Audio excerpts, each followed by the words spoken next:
Anak Usia Dini, Fakultas Tarbiyah dan Tadris, Universitas Islam Negeri Fatmawati Soekarno Bengkulu. Selanjutnya langsung saja kita akan membahas tentang studi kasus. Dimulai dari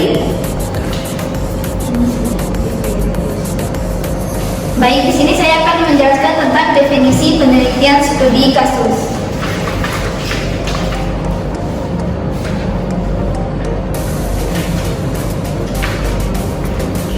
Menyatakan bahwa penelitian studi kasus bukan merupakan metodologi tetapi sebuah pilihan dari apa yang akan diteliti, yaitu sebuah kasus dalam sistem yang dibatasi.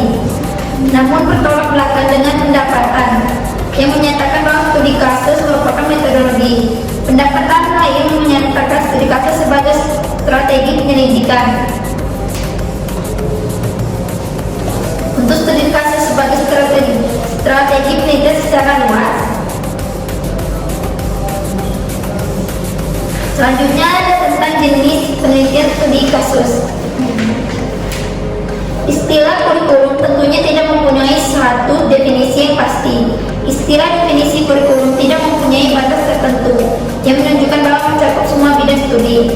Namun secara garis besar, kurikulum dapat diartikan sebagai suatu rencana, tindakan atau dokumentasi tertulis yang menyangkut rangkaian tertulis untuk mencapai tujuan yang diinginkan.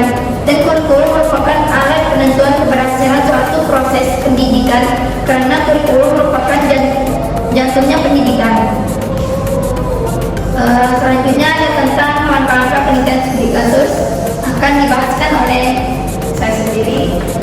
Tentang langkah-langkah penelitian studi kasus, ada beberapa. Yang pertama adalah penelitian dalam menentukan apa pendekatan studi kasus sesuai untuk masalah dari penelitian tersebut. Yang kedua itu para peneliti selanjutnya perlu mengidentifikasi kasus-kasus mereka. Kasus ini mungkin melibatkan individu, beberapa individu, sebuah program, acara, atau kegiatan.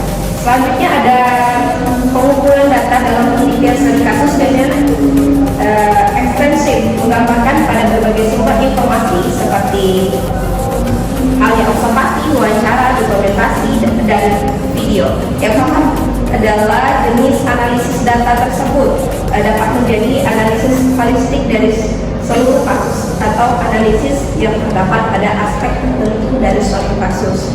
Yang kelima adalah tahap interpretatif akhir atau peneliti biasanya melaporkan arti kasus, apakah kasus berasal dari pembelajaran tentang masalah sebuah kasus atau pembelajaran tentang situasi.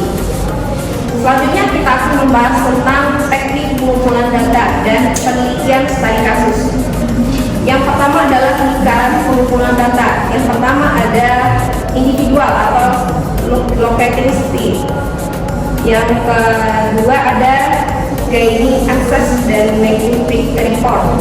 Yang ketiga portfolio atau sampling, collecting atau data, recording information. Selanjutnya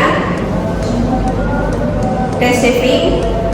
Yang terakhir adalah storing data.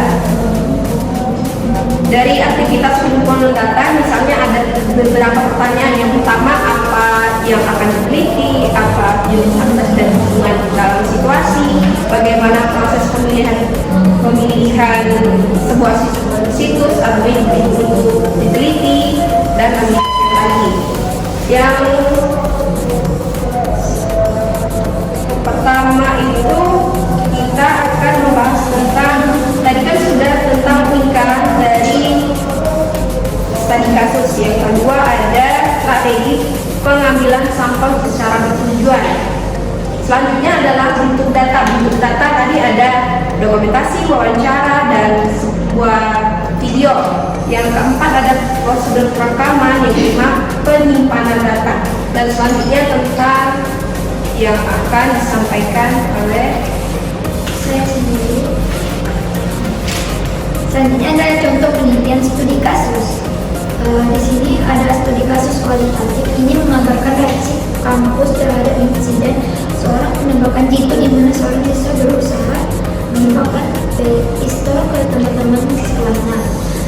Studi kasus dimulai dengan deskripsi rincian tentang insiden bersenjata riwayat kejadian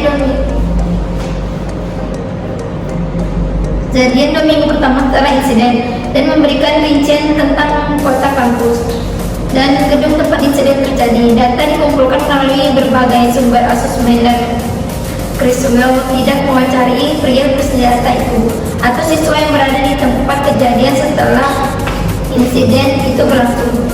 Dan permohonan kami kepada Institutional Review untuk menjamini larangan ini. Dari analisis data muncul tema penolakan, ketakutan, keamanan, pemicuan kembali dan perencanaan kampus. Menjalankan artikel berakhir, kami membangun tema yang lebih sempit ini dan responsi sosial fisiologis, dan kami menghubungkan dengan literatur. Kemudian menghasilkan lapisan dari analisis dalam penelitian dan penghuni asrama untuk menginterpretasikan arti dari kasus. Kami menyarankan agar kampus merencanakan tanggapan mereka terhadap kekerasan di kampus, dan kami mengajukan pertanyaan-pertanyaan untuk ditangani dalam mempersiapkan rencana-rencana ini. Dalam studi kasus ini, kami mencoba mengikuti struktur studi kasus lingkungan dan ubah masalah, konteks, isu, dan pelajaran yang dipetik. Kami juga menambahkan perspektif pribadi kami sendiri dengan menyajikan tabel dengan informasi tentang sejauh mana pengumpulan data kami dan pertanyaan yang perlu ditangani dalam merencanakan respon kampus terhadap sebuah insiden.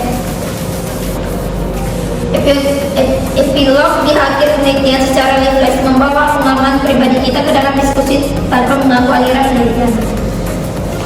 Itu saja yang dapat kami sampaikan. Apabila ada kata-kata yang salah, kami mohon maaf. Pada Allah kami mohon ampun. Akhirul kalam, wabillahi taufiq wal hidayah. Wassalamualaikum warahmatullahi wabarakatuh.